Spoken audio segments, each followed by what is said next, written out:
আমাদের যদি কখনো ট্রাপিজিয়াম কন্ডিশন আসে, এর একটা সূত্র আমরা জানি যে এটা, বাট এই ক্ষেত্রে একটা ছোট্ট লিমিটেশন আছে। এই ট্রাপিজিয়ামের কিন্তু বড় ছোট দিক সেম দিকে, ছোট দিক শুরুতে, বড় দিক পরের দিকে। তাহলে এই ট্রাপিজিয়ামে আমার বড় ছোট এর ভ্যালু দিয়ে দাও। এখানে মনে করো আছে 100, এখানে আছে 200, এখানে আছে হলো 10, এখানে আছে 20, হলো এটা লেন্থ আছে সাপোজ 4 মিটার। এই সূত্রে বসালে এর একটা অ্যান্সার চলে আসবে। যেটা মানে এই ক্ষেত্রে যেটা প্যারা সেটা হলো যে এই সূত্রটা তুমি একটু দেখো, এই সূত্রের মধ্যে ভ্যালু কিন্তু বসাতে, আমি তো দুটোই প্লাসে দিছি। সাপোজ এটা হলো মাইনাসে আছে, সাপোজ নিচের দিকে আছে, মাইনাসে থাকলে আমার এই পার M1 বা M2-তে 2 into minus M1 plus minus M2 plus minus M2, এই জিনিসগুলো যখন তুমি ক্যালকুলেটরে পুট করবা এটা একটা প্যারামোয়াক হয়ে যায়, কারণ আমি 3বার পুট করি 1বার অ্যান্সার পাই। একদম সামনে মাইনাস দিয়ে দিলা না, এটা হলো একদম ভ্যালু টু ভ্যালু পুট করতে। আচ্ছা, তাহলে এই ক্ষেত্রে যেটা হবে যে তোমার ক্যালকুলেশনটা একটু ঝামেলা হয়ে যাবে। আসি এবার, এটা হলো কেস 1, আমার কেস 1। এবার সেকেন্ড কেস, হ্যাঁ সেকেন্ড কেসে এই একটা ট্রাপিজিয়াম, এটা সেম আছে।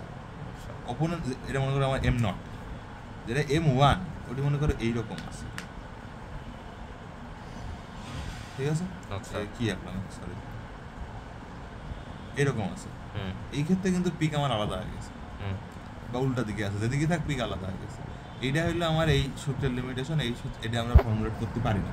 আচ্ছা, মানে এই সূত্র নাই, এটা আছে এখানে 2-4বার প্লাস মাইনাস করা লাগে, এডি মাইনাস ওইটা একটু ঝামেলা, শিওর না। এই ক্ষেত্রে মানে ম্যাথের সুবিধার্থে আমরা ট্রাপিজিয়াম ভাঙবো হলো, ট্রাপিজিয়াম যেমনি থাকুক এটা একটা ত্রিভুজ, একটা রেক্ট্যাঙ্গেল বানাবো। আচ্ছা, মানে দুইটা চতুর্ভুজ করবে আর ত্রিভুজের উল্টা সূত্র বসাই দিবে। ত্রিভুজের এটা যেমন সেম সূত্র, এটা এখানে উল্টা সূত্র, বাট এখানে একটা মানে বেসিক্যালি একটু আলাদা কনসেপ্ট আছে। সেটা হলো যে ভ্যালু তো সেম না, এটি 200, এটি 20, তুমি এর সাথে এটি কেমনে গুণ করছো, এর সাথে এটি কেমনে গুণ করছো, এটা মেল। এই ক্ষেত্রে যেটি করবা সেটা হলো যে এইটা মনে করো আমার 1, এটা 2, এটা 3, এটা 4, এখানে 4টা ইকুয়েশন আসবে টোটাল। 4টা ইকুয়েশনে একটা ইকুয়েশন সলভ হবে। প্রথমে করবা এই ত্রিভুজের সাথে এই ত্রিভুজ ফার্স্ট, মানে প্রথমটা হবে হলো 1 3 যোগ 1 4, এই ত্রিভুজের সাথে এটা একবার। আচ্ছা, 1 4 এটার কাম শেষ। এটা দিয়ে আমি 2বার করে দিছি। এবার আসি এইটা দিয়ে একবার, এটা দিয়ে একবার, এটা দিয়ে একবার হবে 2 3 যোগ হলো এটা দিয়ে আরেকবার হবে হলো 2 4। এই হলো সিস্টেম সেম এটার ক্ষেত্রে 1 2 3 4 1 2 3 4 একবার। এটা পিক খালি সূত্র চেঞ্জ হবে, এটা উল্টা ত্রিভুজ, এটা সোজা ত্রিভুজ।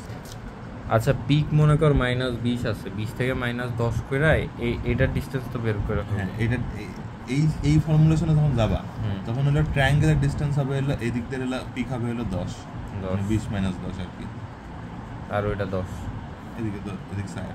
আচ্ছা, এদিকে 200 100